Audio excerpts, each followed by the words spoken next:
May that be our prayer in this season, that Father, whatever that you are doing in this season, I do not want to miss it. I want to be part of that which you are doing in this season. Friends, family, God is doing something. God is up to something in this season. Let us find out His will and His desire for our lives, and let us flow with it.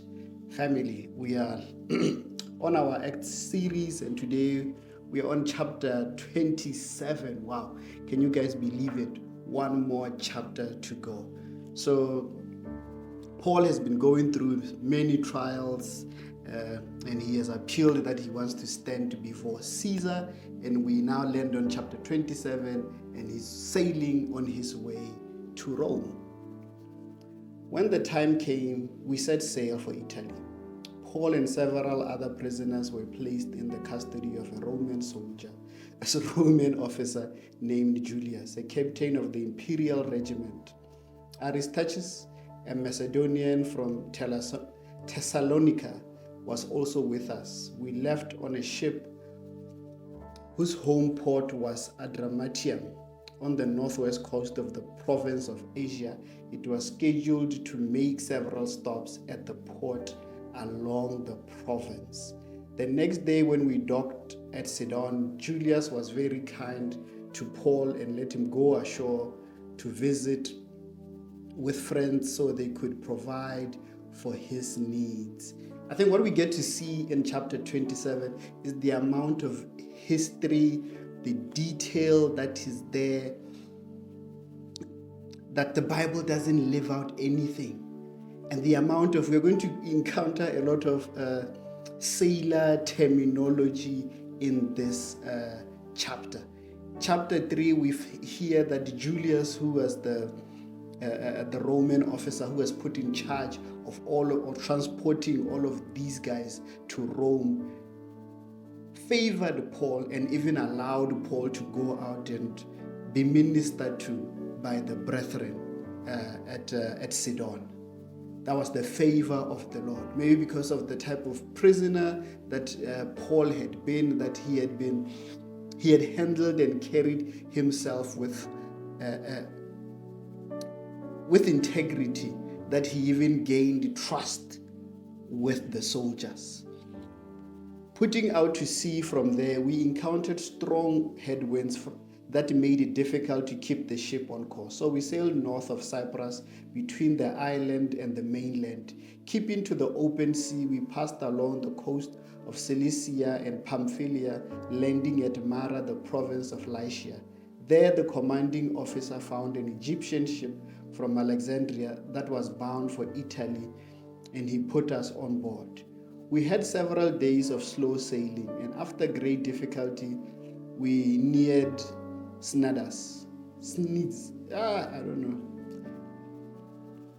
But the wind was against us, so we sailed across to Crete and along the sheltered coast of the island, past the Cape of Salmon. We struggled along the coast with great difficulty and finally arrived at Fair Havens near the town of Lasea. We had lost a lot of time. The weather was becoming dangerous for sea travel because it was late in the fall, and Paul spoke to the ship officers about it. So as they were traveling, and because they had lost a lot of time, they were nearing winter. And as winter was nearing, in winter it was going to be difficult for them to sail. And we find that Paul now was about to address the officers about these conditions. Let us hear what Paul is about to say. Men, he said, I believe there is trouble ahead. If we go on, shipwreck, loss of cargo, and danger for our lives as well. So the Bible does not tell us. We like to believe it's by divine inspiration, or maybe it's by wisdom or by the experience, because Paul had traveled intensely throughout the region. And even in 2 Corinthians, he tells us that before this particular event, he had also already been involved in a couple of shipwrecks before this one. So he tells them that if we continue there's going to be shipwreck for one. We are going to lose cargo. That there's danger. Our lives are in danger if we continue. But the officer in charge of the prisoners listened more to the ship's captain and the owner of the ship than to Paul. So they ignored that which Paul was saying. And I think this is an encouragement to us as believers, that sometimes we find ourselves in groups or in circles that God tells you or gives you a word or gives you wisdom, but people reject that wisdom. That do not worry about that. You have done your job, you have delivered the message. But because the guy who was put in charge of the prisoners felt like, oh no, the owner of the ship and the captain of the ship, they stand more, they have more to lose than Paul, so let us go with their word. And since Fair Havens was an exposed harbor, a poor place to spend the winter, most of the crew wanted to go on to Phoenix, further up the coast of Crete, and spend the winter there. Phoenix was a good harbor with only a southwest and northwest exposure. So these are the reasons why, good and valid reasons why. Oh no, we are going to be exposed if we stay in Fair Havens. Let us move to Phoenix, where at least there is less exposure. That sometimes God's word comes in our lives and we ignore it and we give valid reasons why we are not going to follow God's word. That, brethren, let us be aware of these things. Where are we? When a light wind began blowing from the south, the sailors thought they could make it. So the conditions looked favorable at this particular time. But our God was seeing further than they could. They were limited to what they could see now, but our God sees tomorrow, a year from now, 10 years from now, that even the instructions that God is giving you, they might not make sense to you now, but being obedient to God's voice will reveal itself in 5 years, in 10 years from now. That people will actually maybe laugh at you for taking the course that you are taking or being obedient to God's voice in that particular season. Like, why are you staying in this city that is exposed and that is poor? There's no facilities here. Why are you staying here? Let us rather move to a city that has less exposure and there are more infrastructure and it's developed. There is Wi-Fi in Phoenix. Let us go there. Let us not stay here. So they pulled up anchor and sailed close to the shore of Crete, but the weather changed abruptly and a wind of typhoon strength called the northeaster burst across the island and blew us out to sea. And then after they had seen the conditions with their own eyes and judged for the condition for themselves, they set sail. And as soon as they set sail, this wind, this typhoon, then blew them out to sea. The sailors couldn't turn the ship into the wind, so they gave up and let it run before the gale. We sailed along the sheltered side of a small island named Kuda, where the great difficulty we hoisted aboard the lifeboat being towed behind us. Then the sailors bound ropes around the hull of the ship to strengthen it. So they bound ropes around the ship to make sure to give it strength so that the whole thing doesn't disintegrate. They were afraid of being driven across to the sandbars of Syrtis off the African coast, so they lowered the sea anchor to slow the ship and were driven before the wind. The next day, as gale force winds continued to batter the ship, the crew began throwing the cargo overboard. The following day, they took some of the ship's gear and threw it overboard. The terrible storm raged for many days, blotting out the sun and the stars until at last all hope was gone. So they had thrown out the ship's gear, their cargo, to lighten the ship's weight so that at least they will be able to weather the storm. And the storm, they were left in such a situation that this situation was so prolonged that eventually they lost all hope. So I like to keep that, let us keep that in mind, that these guys now had reached a point where they had just given up. They had surrendered, like, okay, this is it. This is the end. No one had eaten for a long time. And I believe this is why the guys had not eaten. The guys were just given up, no hope. Why do we need energy for? And it's probably in a state of just depression. You don't even have the appetite to eat. Finally, Paul called the crew together and said, "Men, you'd have listened to me in the first place and not leave Crete. You would have avoided all this damage and loss." So Paul is reminding them that had you guys listened to what I had said, all of this loss could have been avoided. Had you listened to God, all of this loss could have been avoided. But take courage. None of you will lose your lives, even though the ship will go down. So this was a bittersweet that no, I have good news for you. Take courage. We will all survive, but the ship will not make it. For last night, an angel of God to whom I belong and whom I serve stood beside me, and he said, "Don't be afraid, Paul, for you will surely stand trial before Caesar. What's more, God in his goodness has granted safety to everyone sailing with you." And I believe everybody was saved because of Paul, who, I like it that he says, who I belong to. Paul, who belonged to God and who also served God, was saved, and that also impacted on those that he was traveling with, that they were also saved because Paul was with them. If we remember, Noah and his family was saved because of Noah. His family was saved because of him.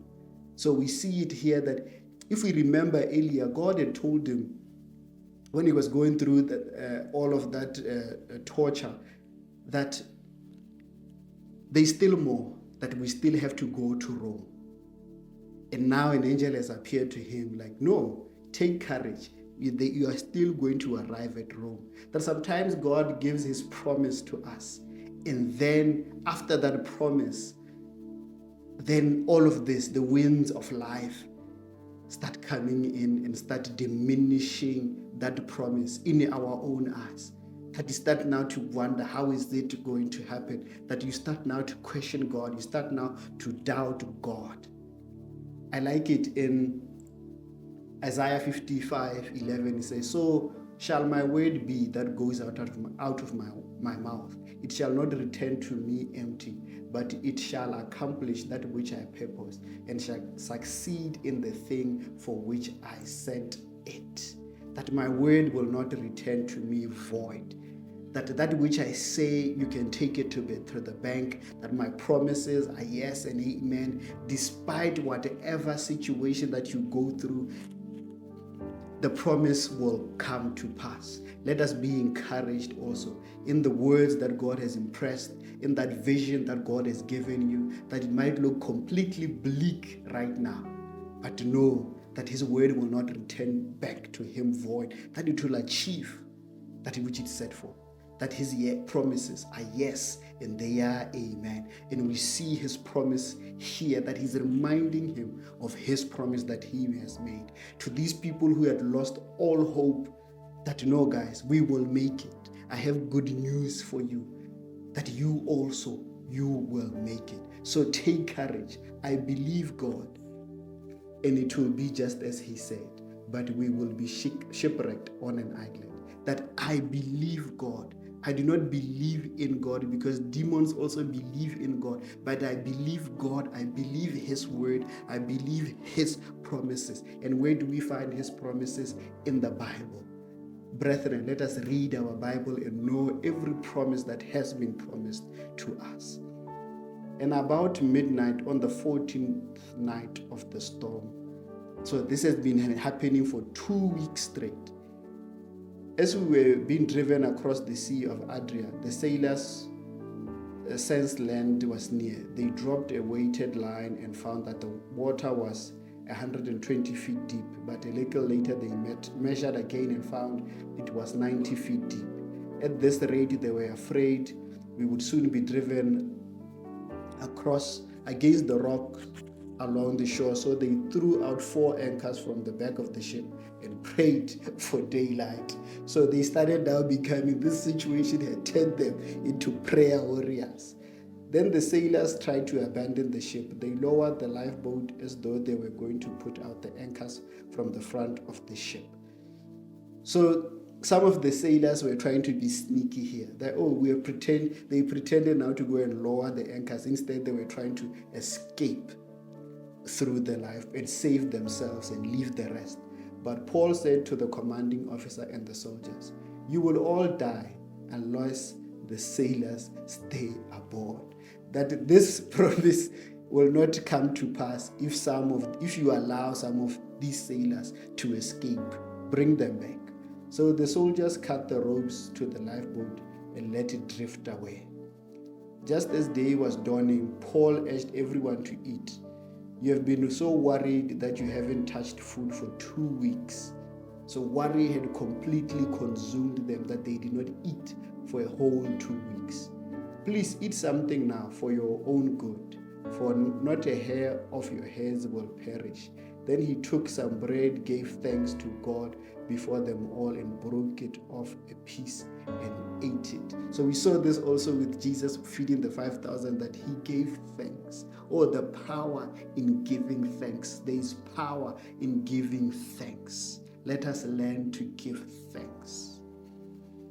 That in giving thanks, we saw it with the 5,000, that the food multiplied because of the thanks that was given. Then everyone was encouraged and began to eat, all 276 of us who were on board. After eating, the crew lightened the ship further by throwing the cargo of wheat overboard. When morning dawned, they didn't recognize the coastline, but they saw a bay with a beach and wondered if they could get on shore by running the ship aground. So they cut off the anchors and left them in the sea. Then they lowered the rudders, raised the foresails, and headed towards shore. But they hit a shoal and ran the ship aground too soon. The bow of the ship struck fast when the stern was repeatedly smashed by the force of the waves and began to break apart. The soldiers wanted to kill the prisoners to make sure they didn't swim ashore and escape. But the commanding officer wanted to spare Paul, so he didn't let them carry out their plan. Then he ordered all who could swim to jump aboard first and make for land. The others held onto planks or debris from the broken ship, so everyone escaped safely to shore. I mean, these soldiers are surprising, but not surprising, that after all the words that Paul had given and all that you have experienced, first thing, I think, as we mentioned earlier, that if a prisoner escaped under your guard, you are supposed to be killed. So I guess they were thinking of sparing their own lives in this moment, but the commanding officer, because of the favor that they had on Paul, they did not kill any of the prisoners who were traveling on board. And I think what we get to see here is that God, it's all God's divine plan. That God was saying, I see you guys in this wind. That God knew about all of the shipwreck. God knew about this island that they will land on. God knew everything, that he was involved in all of the details, that there was nothing that was catching him off guard. That he told Paul, he gave Paul the promise before the shipwreck, that no, you have a visit to Rome. That despite everything that will happen in between the promise and the fulfillment of the promise, do not worry. It is finished. Focus on the promise, that it is already done. And I'm sure also these guys, something had taken place in their hearts because of what they had seen, and they'd seen God coming through and saving them, that God had began to work in them, that they had seen the power of God, that they could now look at Paul and be like, wow, I want to believe in this man. I think even for us, let us not be shy of or hide our faith in certain circles. I can imagine being Paul you have been in this situation for too long, and then the angel comes. You wouldn't be sure. Oh, do I tell the guys what the angel has said to me? Or they will think that I am crazy. You will even start to doubt that which the angel has said. Was it just a dream? Was it just a thought? Did I really hear from God? That in those moments, God wants to show off. Let us allow God to show off. Let us not shrink in those moments when God gives us a word. Let us trust Him and voice out that which God is saying without fear. Because sometimes we are held back by fear, that we fear that, oh no, what if I say this and people reject that which I am saying or that which I'm communicating? Just you do you. Just relay that which God has said and leave the rest up to God. I remember I shared this testimony with you guys of a visit to the doctor we needed. The doctor told us we need surgery. And then at the end of that, I told the doctor that, no, let us go home and pray about it. And we will get back to you. So a couple of days later, we realized that we do not actually need surgery. And I remember the joy that was in the doctor, that the doctor was literally just jumping up and down with excitement, that you said you will pray about it. You said you will pray about it. So the doctor was witnessing the power of God. And I still believe up to today that he saw the power of prayer, because she kept on saying, you said you will pray about it. You say you will pray about it. So guys, let us not shrink back when we have those moments to minister and reveal and show people our God and the power of our God.